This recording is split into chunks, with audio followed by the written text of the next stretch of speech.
Bulletin में खुशामदीद। आगाज़ में आपको बताएंगे कि शहजाद अकबर एहतसाब करते रहे और करप्शन का तासुर बढ़ता चला गया। ट्रांसपेरेंसी इंटरनेशनल की सालाना फहरिस्त में पाकिस्तान की मजीद तनज़्ज़ुली हो गई है। 180 मुल्कों की फहरिस्त में पाकिस्तान 124वें से 140वें नंबर पर चला गया। पाकिस्तान 100 में से सिर्फ 28 पॉइंट हासिल कर सका। ब्रॉडशीट की भी जो जितनी इन्वेस्टिगेशन हैं उसमें बार बार नाम यही निकलेंगे, क्योंकि पूरे पीडीएम के नाम आ रहे हैं उसके अंदर।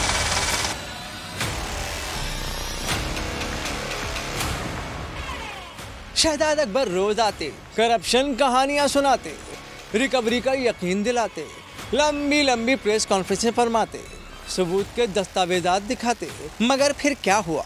करप्शन का तासुर मजीद बढ़ गया। ट्रांसपेरेंसी इंटरनेशनल के करप्शन परसेप्शन इंडेक्स 2021 में पाकिस्तान का रैंक मजीद गिर गया। 180 मुल्कों की फहरिस्त में पाकिस्तान 140वें नंबर पर चला गया। 100 में से सिर्फ 28 पॉइंट्स हासिल कर सका। साल 2020 में पाकिस्तान 124वें नंबर पर था और 2019 में ये नंबर 120 था। CPI मुख्तलिफ इदारों के जमा करदा डाटा की बुनियाद पर करप्शन का तासुर मुरतब करता है और इस बार शहजाद अकबर के इस्तीफे ने इस तासुर को तक़वियत दी है।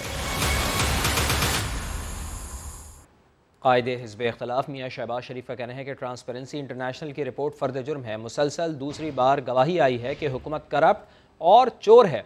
करप्शन इंडेक्स में पाकिस्तान का 16 दर्जे नीचे जाना अफसोसनाक है। करप्ट हुक्मरान इस्तीफ़ा दें, मुल्क इनकी लूटमार का मुतहम्मिल नहीं हो सकता। सारी दुनिया ही कह रही है कि पाकिस्तान का वज़ीर आज़म चोर है। मियाँ शहबाज शरीफ ने कहा कि नवाज शरीफ की क़यादत में पाकिस्तान की रैंकिंग 23 दर्जे बेहतर हुई। अफसोस है कि मौजूदा करप्ट टोले ने उनकी सारी मेहनत ज़ाय कर दी। करप्शन का शोर मचाने वालों की हर रोज़ चोरियाँ पकड़ी जा रही हैं। दूसरों पर इल्ज़ामात लगाने वालों को आलमी इदारे चोर और करप्ट करार दे रहे हैं। तर्जुमान पंजाब हुकूमत हसन खावर कहते हैं करप्शन का तासुर इसलिए बढ़ा क्योंकि हुकूमत करप्शन के केसेस सामने ला रही है और लोगों को पता चल रहा है कि शरीफ फैमिली ने कितनी करप्शन की। नून लीग का वावेला चोर मचाए शोर के मुतरादिफ है। जब चपरासियों के अकाउंट में अरबों रुपए सामने आएंगे, जब गंदम चूहे खा जाए तो करप्शन परसेप्शन इंडेक्स तो बढ़ेगा ही। लाहौर में प्रेस कॉन्फ्रेंस करते हुए उन्होंने मज़ीद क्या कहा, ये सुनते हैं। जिस मुल्क के अंदर चपरासियों के अकाउंट में 1600 करोड़ रुपया पकड़ा जाएगा, वहाँ पे करप्शन की अमूमी तासुर क्या होगा? ये तो पाकिस्तान तहरीक इंसाफ की हुकूमत ये केस खींच के ला रही है तो लोगों को पता चल रहा है कि इस मुल्क में करप्शन क्या है। जिस मुल्क में मलिक मकसूद चपरासी के अकाउंट से 3700 करोड़ निकलेगा, उस मुल्क में क्या करप्शन की परसेप्शन होगी? ये नहीं पूछना चाहिए मरीम औरंगज़ेब से क्या लोगों का ख्याल है। ये तो इमरान खान का भला हो कि ये केस निकाल के लोगों के सामने रख रहे हैं ताकि लोगों को बताएं तो सही, अपने मुल्क का पता तो चले कि आपके मुल्क में करप्शन का लेवल है क्या। ये जाली सर्विस के ज़रिए अपने लोगों को काम करके हायर मॉरल पेडेस्टल पे खड़े होके ये इंडेक्स समझते थे कि ऊपर जा रहा है। ये असल हाल है। आज से पहले निकला शहबाज शरीफ साहब का केस, ये 1600 अरब है जो आज रिपोर्टों के अंदर रिफ्लेक्ट हो रहा है। ये 16 अरब जो इनके अकाउंटों से निकला है। यही वो चीज़ें हैं जो लोगों का तासुर बनाती हैं, यही वो चीज़ें हैं जो सर्विस के अंदर आती हैं और ये इन्हीं का किया धरा है। और ये चोर मचाए शोर है कि वो बैठ के ट्वीटें कर रहे हैं कि देखें परसेप्शन ऊपर जा रही है। भाई परसेप्शन इसलिए ऊपर जा रही है कि वो करप्ट सियासतदान एक मुल्क से बाहर बैठा वो वापस आने का नाम नहीं लेता। दूसरा इस बात का जवाब नहीं देता कि मेरे चपरासियों और क्लर्कों के अकाउंट से नहीं निकल रहा। सिंध के अंदर आपकी 16 अरब की जो गंदम है वो चूहे खा जाते हैं, तो इस मुल्क में करप्शन का तासुर तो बढ़ना है। मुस्लिम लीग नून के रहनुमा शाहिद खाकान अब्बासी का कहना है कि मुल्क के सारे चोर काबीना की मेज़ पर बैठे हैं। हुकूमत के खात्मे तक पाकिस्तान का नंबर करप्ट ममालिक में सबसे ऊपर होगा। मुशीर बराए एहतसाब के इस्तीफ़े पर कहा है कि 3.5 साल बाद पता चला कि बच्चा नालायक था। इस हुकूमत का कोई वज़ीर मुशीर ऐसा नहीं जो फेल नहीं हुआ। शहजाद अकबर से असासे ज़ाहिर करने का मुतालबा भी कर दिया। 3.5 साल के बाद पता चला कि बच्चा नालायक था, उसको कुछ आता नहीं था, फेल हो गया। ये पूरी हुकूमत का यही हाल है। कोई वजीर ऐसा नहीं है जो फेल ना हुआ हो। खमियाजा जो है वो आवाम भुगत रही है। मैं ये शहजाद अकबर साहब से गुजारिश करूंगा, एक तो बता दें कि आपने 3.5 साल में किया क्या, आपकी कारकर्दगी क्या है, कौन से सियासतदानों को आपने पकड़ा है, कौन सा सबूत आपने इकट्ठा किया है, और जाते जाते जरा अपना असासों की तफसीलात जमा करवा दें, क्योंकि ये आपसे एक दिन पूछा जाएगा कि जब आप इस ओहदे पे आए थे तो आपके असासे क्या थे और आज आपके असासे क्या हैं। इस मुल्क के सारे चोर इस काबीना के टेबल पे बैठे हैं। कौन सी वजारत है जिसके अंदर सैकड़ों अरबों का स्कैंडल नहीं है? मुस्लिम लीग नून के 5 साल में जो करप्शन का इंडेक्स था उसमें कमी वाक़या हुई, यानी ये महसूस किया गया कि पाकिस्तान एक ईमानदारी की तरफ जा रहा है, करप्शन कम हो रही है। ये हुकूमत आई तो पाकिस्तान दुनिया के 180 ममालिक में 117 नंबर पे था, आज हम 140 नंबर पे हैं। इमरान खान जब बाहर निकला तो ये इंशाल्लाह 180 पे हम होंगे। वज़ीर-ए-आज़म साहब खुद अतवार के दिन जलवा अफरोज हुए टीवी पर और उन्होंने कहा कि अगर मैं सड़कों पर निकल आया तो आपको छुपने की जगह नहीं मिलेगी। जब मुल्क का वज़ीर-ए-आज़म मुल्क के अवाम को धमकियां देना शुरू कर दे, क्या हुकूमत में रहकर तुमने अवाम को छुपने की जगह नहीं छोड़ी है, तो हुकूमत छोड़ोगे तो पता नहीं क्या करोगे। जाली अकाउंट स्कैंडल में नैब रावलपिंडी की कराची में बड़ी कार्रवाई सामने आई है। साबिक म्यूनिसिपल कमिश्नर कोरंगी मसरूर मेमन को 2 साथियों और भारी खजाने के साथ गिरफ्तार कर लिया है। इसी के ऊपर बात कर लेते हैं समा के नुमाइंदे सुहेल रशीद से। सुहेल, बताइएगा इस कार्रवाई के बारे में। देखिए, नैब रावलपिंडी की तफ्तीशी टीम ने कराची में रेड किया है। साबिक म्यूनिसिपल कमिश्नर हैं कोरंगी के मसरूर मेमन, उनको 2 साथियों और भारी खजाने समेत गिरफ्तार किया गया। मसरूर मेमन के साथ अकाउंट ऑफिसर कोरंगी के विकास और ऑडिट ऑफिसर धर्मवीर को भी हिरासत में ले लिया गया है और ऑपरेशन के दौरान कई मिलियन की टीटी की रसीदें भी नैब की हाथ लगी हैं। इसके अलावा सोने की ईंटें, सोने के बटन, डॉलर, दिरहम और रियाल भी नैब ने उनके घर से बरामद कर लिए हैं और बरामद की गई रकम को जो है वो गिनने के लिए नैब ने मशीनों का इस्तेमाल करना पड़ रहा है। नैब को इस वक्त उसकी रकम की गिनती भी जारी है कि ये कितनी रकम है। बुनियादी तौर पर इल्जाम यह था कि कोरंगी म्यूनिसिपल कॉर्पोरेशन के लिए ऑयल खरीदारी और दीगर अमूर में करप्शन की गई, रिश्वत लेकर ठेके दिए जाते थे और कम ऑयल रिसीव करके ज्यादा की रसीदें काटी जाती थी और सारी करप्शन से जो रकम हासिल होती थी उसे बैरून मुल्क भी मुंतकिल किया जाता रहा और जाली अकाउंट्स में भी डाली जाती रही। इसी केस में पहले एक शफकत नामी मुल्ज़म है, वो 1 करोड़ रुपए की प्ली बार्गेन भी कर चुके हैं, जो कि बुनियादी तौर पर एक कॉन्ट्रैक्चुअल थे। उन्हीं के एतराफी बयान से मजीद शवाहिद नैब को मिले थे, जिसके बाद आज ये अहम कार्रवाई की गई है और ये गिरफ्तारियां जो है वो कराची से अमल में लाई गई हैं। तीनों मुल्ज़मान को अब वहाँ से इस्लामाबाद मुंतकिल किया जाएगा, जिसके बाद उनका जिस्मानी रिमांड इस्लामाबाद की एहतसाब अदालत से लेकर मजीद तफ्तीश का अमल जो है वो आगे बढ़ाया जाएगा। बहुत शुक्रिया सुहेल रशीद आपका। एहतसाब का शोर मचाया गया मगर नतीजा सिफर निकला। इमरान खान की काबीना की बड़ी विकेट गिर गई। मुशीर बराए एहतसाब शहजाद अकबर ने इस्तीफ़ा दे दिया। समा अंदरूनी कहानी भी सामने ले आया। रिकवरी यूनिट ने एहतसाब के कामों में 9 करोड़ रुपए से जायद फूक डाले मगर कौमी ख़जाने में 1 पाई तक जमा नहीं कराई। शहजाद अकबर के पास अब कोई ओहदा नहीं रहा। वज़ीर आज़म ने उनका इस्तीफ़ा मंजूर कर लिया।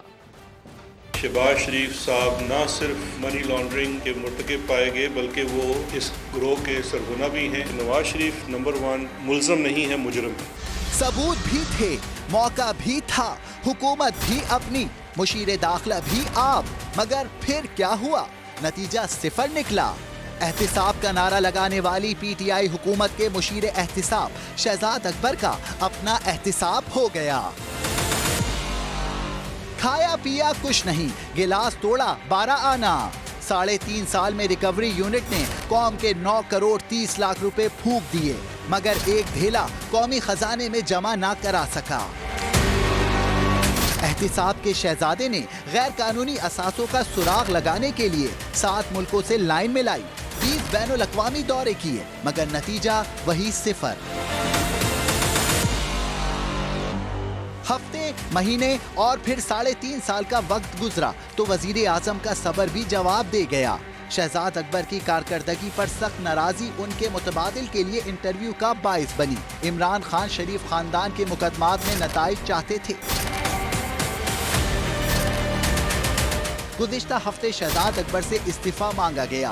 पीर की सुबह 11:30 बजे शहजाद अकबर वजीर आजम हाउस की यात्रा करके आए। फिर न जाने क्या हुआ कि वजारत दाखिला के 1 बजे अहम इजलास में शिरकत ही ना की। 2 बजे दोबारा PM हाउस गए और थोड़ी देर बाद ही ट्विटर पर इस्तीफे का ऐलान कर दिया। वजीर आजम इमरान खान ने शहजाद अकबर का इस्तीफा मंजूर कर लिया। समा की खबर दुरुस्त निकली। समा ने 6 दिन पहले ही बता दिया था वज़ीर आज़म इमरान खान शहजाद अकबर से खुश नहीं है। वज़ीर आज़म एहतसाब में सुस्ती पर नाराज थे। ये रिपोर्ट देखते हैं। सबसे बड़ी और तहलका खेज खबर आपको देंगे। वज़ीर आज़म इमरान खान शहजाद अकबर की कारकर्दगी से मुतमईन नहीं। वही हुआ जो समा अपने नाजरीन को 6 दिन पहले बता चुका था। बड़ी खबर आपको देंगे, वजीर आजम के मुशीर एहतसाब शहजाद अकबर ने इस्तीफा दे दिया है। वजीर आजम के मुशीर एहतसाब शहजाद अकबर ने ओहदे से मुस्ताफी होने का ऐलान कर दिया।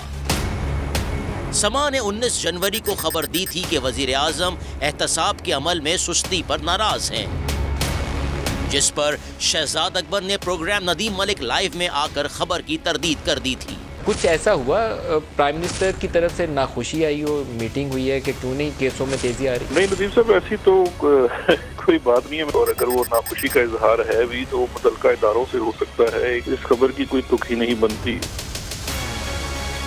वजीर आजम के मुआवने खुसूसी शहबाज गिल ने भी ट्विटर पर समा की खबर को चैलेंज किया था। अब जबकि शहजाद अकबर ओहदे से मुस्ताफी हो चुके हैं तो शहबाज गिल सवालों पर लाजवाब हैं। डॉक्टर साहब, आज की एक ही खबर है, शहजाद अकबर साहब ने इस्तीफा क्यों दिया? शहजाद अकबर साहब या तो बर्न आउट हो गए होंगे, काम कर करके थक गए होंगे, या हो सकता है वो ये समझते हो कि उनके लिए कोई और अच्छी अपॉर्चुनिटी है जिसमें उन्हें काम करना चाहिए। तो बहुत सारे प्रेशर्स होते हैं जब आप काम करते हैं, ये मैं नहीं बता सकता। अलबत्ता इतलात के वजीर के पास कुछ इतलात जरूर थी। शहजाद अकबर साहब ने रिजाइन दिया है, वो पहले भी कुछ अरसे से जो है वो सुनने में आ रहा था कि वो रिजाइन जो है वो देना चाहते। ट्विटर पैगाम में फवाद चौधरी ने शहजाद अकबर को खराज तहसीन पेश किया। लिखा, आपने जबरदस्त दबाव में काम किया, माफिया से मुकाबला करना कभी भी आसान ना था। इस्तीफ़ा आते ही खामियां भी नजर आने लगीं। वज़ीर आज़म इमरान खान बोले, शहजाद अकबर बतौर मुशीर बराए एहतसाब कारकर्दगी नहीं दिखा सके, उनका काम ही कुछ और था। हुकूमती तर्जुमानों को हिदायत की कि शहजाद अकबर पर ज़्यादा बात ना करें, बल्कि आवाम को बताएं कि नून लीग माफिया है जो माजी में भी अदलिया को दबाव में लाती रही। अब्बास शब्बीर की रिपोर्ट। वजीर आजम की जेर सदारत पार्टी तर्जुमानों की बैठक में भी शहजाद अकबर का इस्तीफा जेर बहस रहा। फवाद चौधरी ने बात शुरू की तो इमरान खान ने टोक दिया। कहा, बस शहजाद अकबर डिलीवर नहीं कर सके, उनका काम ये था ही नहीं बल्कि वो किसी और काम के थे। इमरान खान का कहना था, करप्शन करने वाला अपोजिशन लीडर बना बैठा है। बताया जाए 10,000 तनख्वाह लेने वाले चपड़ासी के अकाउंट से 1600 करोड़ रुपए शहबाज शरीफ के अकाउंट में कैसे मुंतकिल हुए? शरीफ खानदान में अखलाकियात नाम की चीज ही नहीं। अपनी करप्शन पर कोई जवाब न देने वाले किस मुंह से हम पर इल्जामात लगाते हैं? वजीर आजम बोले, मैंने अदालत में तमाम पुरानी रसीदें पेश की, मेरा शरीफ फैमिली के साथ कोई मुकाबला नहीं। शहबाज शरीफ बताएं मलिक मकसूद कौन है? तर्जुमानों को हिदायत की कि आवाम को नून लीग का माजी खास तौर पर बताएं। ब्लैक मेलिंग का सहारा लेने वाली शरीफ फैमिली माफिया की तरह काम कर रही है। सबसे बड़ी और तहलका खेज खबर आपको देंगे। वजीर आजम इमरान खान शहजाद अकबर की कारकर्दगी से मुतमईन नहीं। ज़राए ने बताया है कि मुतअद्दिद अफराद के इंटरव्यूज भी कर लिए गए हैं, किस तरीके से एहतसाब के अमल को आगे लेकर जा सकते हैं, उस हवाले से प्रेजेंटेशन भी दी है। कुछ ऐसा हुआ प्राइम मिनिस्टर की तरफ से नाखुशी आई हो, मीटिंग हुई है कि क्यों नहीं केसों में तेजी आ रही? नहीं नदीम साहब, ऐसी तो कोई बात नहीं है, इस खबर की कोई तुक ही नहीं बनती। बड़ी खबर आपको देंगे, वजीर आजम के मुशीर एहतसाब शहजाद अकबर ने इस्तीफा दे दिया है। मेरे ज़राए ये बताते हैं कि ये इस्तीफा दिया नहीं गया बल्कि इस्तीफा मांगा गया है। कोई भी वजीर वजारत से इस तरीके से या मुशीर इस्तीफा नहीं देता। इस खबर की कोई तुक ही नहीं बनती। शहजाद अकबर साहब ने रिजाइन दिया है, वो पहले भी कुछ अरसे से जो है वो सुनने में आ रहा था कि वो रिजाइन जो है वो देना चाहते। खबर की तस्दीक हो गई जो हमने दी थी, जिस पर ना सिर्फ शहजाद अकबर ने बल्कि शहबाज गिल ने उस फौरन खबर को ऑन एयर होने के बाद कहा था कि दुरुस्ती फरमा लें। शहजाद अकबर का इस्तीफा मंजूर हो गया है। खबर वही जो सिर्फ समा पर। FIA ने बैंकिंग कोर्ट की हिदायत पर शहबाज शरीफ और हमजा शहबाज के खिलाफ मुकदमे का चालान स्पेशल सेंट्रल कोर्ट FIA में जमा करा दिया है। बात कर लेते हैं अरशद अली से। अरशद, आगाह कीजिए इस बारे में। जी बिल्कुल, जो है वो शहबाज शरीफ और हमजा शहबाज के खिलाफ FIA की जानिब से मनी लॉन्ड्रिंग का चलान जो है वो स्पेशल सेंट्रल कोर्ट में जो है जमा करवा दिया गया है, जहां पर इस वक्त चलान की स्क्रूटनिंग का अमल जो है वो शुरू हो चुका है। फाजल जज जो है वो तमाम तर चलान का जायजा लेने के बाद चलान को जो है वो बाकायदा समात के लिए मंजूर करेंगे। ताहम जो है वो ये चलान 4000 से जायद सफ़ात पर मुश्तमिल है और इसमें शहबाज शरीफ और हमजा शहबाज को मरकजी मुल्ज़म ठहराया गया है। जी ठीक है अरशद अली, साथ ही रहिएगा। एक और ख़बर है, वो भी अपने नाजरीन को बता दें कि लाहौर हाईकोर्ट ने रिवर रावी प्रोजेक्ट को गैर कानूनी करार दे दिया। लाहौर हाईकोर्ट के मुताबिक प्रोजेक्ट के लिए कवायद व ज़वाबित पूरे नहीं किए गए। अरशद अली, इस बारे में ही बता दें।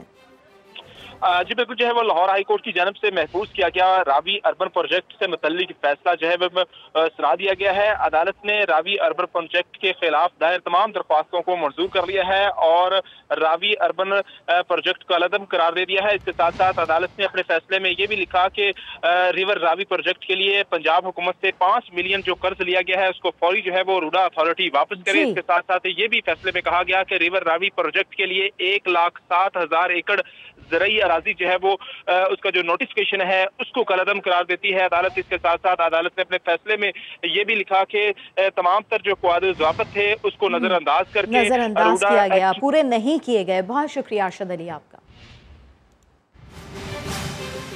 बुलेटिन में आगे चलकर आपको दिखाएंगे कराची का खंडर पास। मुस्लिम लीग नून के रहनुमा अता तारड़ इस वक्त प्रेस कॉन्फ्रेंस कर रहे हैं। शहजाद अकबर का नाम ECL में डाला जाए और ना सिर्फ ये जो एसेट रिकवरी यूनिट जिसकी कोई कानूनी हैसियत नहीं है, ये एसेट रिकवरी यूनिट किस कानून के तहत कायम किया गया, इस एसेट रिकवरी यूनिट के हवाले से चंद सवालात हैं कि इस एसेट रिकवरी यूनिट ने कौम का अरबों रुपया खर्चा तनख्वाहों की मद में, बैरून मुल्क दौरों की मद में, तहकीकाती जो इनका प्रोसेस था उसके दौरान, तो वो जो अरबों रुपया खर्चा गया है गैर कानूनी तौर पे, उसका कौन जिम्मेदार है? और वो पाकिस्तानी अवाम के टैक्स का पैसा वो कौन वापस लाएगा? इस्तीफा लेना काफी नहीं है। शहजाद अकबर के खिलाफ GIT बननी चाहिए, मुकम्मल तहकीकात होनी चाहिए कि किस तरीके से इसने एसेट रिकवरी यूनिट में बैठ के एहतसाब के नाम पे जो इंतकाम का एक सिलसिला शुरू किया था उसके अंदर कौम का जो पैसा खर्च हुआ उसकी वापसी कैसे मुमकिन होगी। और एसेट रिकवरी यूनिट में बैठ के शहजाद अकबर ने एसेट बनाए भी इसी लाहौर शहर में, बेदियां रोड पर एक नए फार्म हाउस की तामीर की गई। ये इक्तदार में आने से पहले या जब आप मुशीर लगे उससे पहले तो आपका लाहौर में कोई फार्म हाउस नहीं था। तो ये फार्म हाउस आपने किन जराए से बनाया और इसको डिक्लेयर क्यों नहीं किया, ये मेरा शहजाद अकबर से सवाल है। और जो इनकी स्पेन के अंदर प्रॉपर्टी है उस हवाले से भी वजाहत की जाए कि वो इन्होंने अपने अहलिया के नाम पे ये प्रॉपर्टी क्यों रखी हुई है। तीसरा मेरा सवाल शहजाद अकबर से ये है कि जब आपके भाई पर ये इल्जाम लगा कि वो रावलपिंडी की एक जमीन पर काबिज होने के लिए सरकारी मशीनरी इस्तेमाल करते हुए मौके पर पहुंचे थे, तो आपने उस जिले के DC और CPO का तबादला करवाया, यानी आपका भाई गैर कानूनी काम करे और उसकी सजा इंतजामिया को भुगतनी पड़े। शहजाद अकबर के जराइम की फहरिस्त ना खत्म होने वाली है। हम भरपूर कानूनी चाराजोई करने का हक रखते हैं और ये एसेट रिकवरी यूनिट के तहत जो एसेट्स बनाए गए हैं इसका एक एक पाई का आपको जवाब देना होगा। इस तरह आपको भागने नहीं देंगे।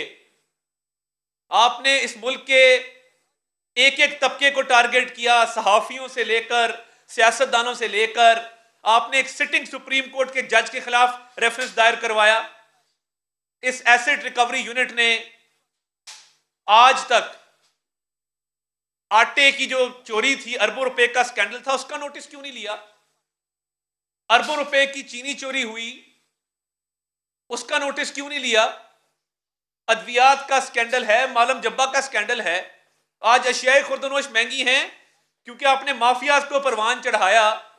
तो ये एसेट रिकवरी यूनिट का काम नहीं था। एसेट रिकवरी यूनिट ने तमाम तोपों का रुख सिर्फ और सिर्फ ऑपोजिशन पर रखा। और ऑपोजिशन के नुमाइंदों को एक के बाद एक पकड़ पकड़ के अंदर किया, तो अब आपकी बारी आने वाली है शहजाद अकबर साहब। इस्तीफा काफी नहीं है, इस्तीफे से बात अब नहीं बनेगी। ARU की कोई कानूनी हैसियत नहीं है। शहजाद अकबर के जराइम की फहरिस्त बहुत ज़्यादा तवील है। अता तारड़ प्रेस कॉन्फ्रेंस कर रहे हैं। ऑस्ट्रेलवी क्रिकेट का दौरा पाकिस्तान। ऑस्ट्रेलवी टीम ने PCB से तीनों टेस्ट एक ही वेन्यू पर कराए जाने का मुतालबा कर दिया है। मज़ीद जान लेते हैं, समग्र नुमाइंदे हुज़ैफ़ा खान हमारे साथ मौजूद हैं। हुज़ैफ़ा, ऑस्ट्रेलवी हुक्काम ने क्या दरख्वास्त की है?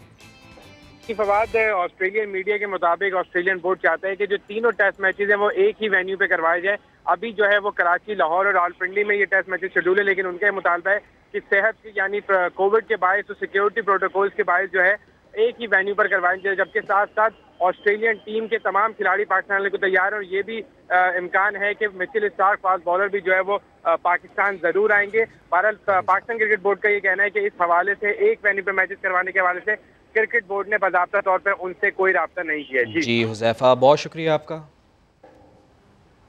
सिंध की जरखेज ज़मीन पर डाकुओं का कब्जा। डाकुओं ने कच्चे की 30,000 एकड़ ज़मीन पर कब्जा कर लिया है। महकमा जंगलात ने वज़ीर आला सिंध को खुफिया रिपोर्ट अरसाल कर दी है। इसी के ऊपर बात कर लेते हैं संजय साधवानी से।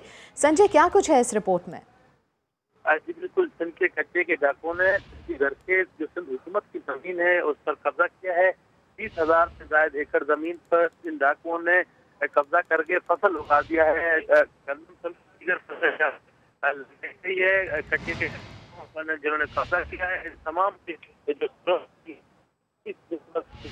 सक्खर, घोटकी, कश्मोर और कंदकोट के अजला की ज़मीन है इसमें शामिल है।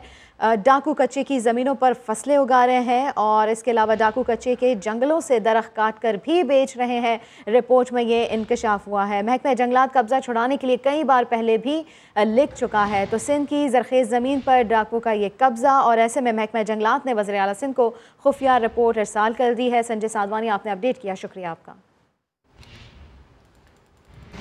उधर फैसलाबाद में सौतेली माँ और बाप का बच्ची पर तशद्दुद। मुतासरा बच्ची ने इल्ज़ाम लगाया है कि कोई भी चीज़ खाने पर मुझे मारते थे, भाई को भी तशद्दुद का निशाना बनाया जाता था। तंग आकर वो घर से भाग गया।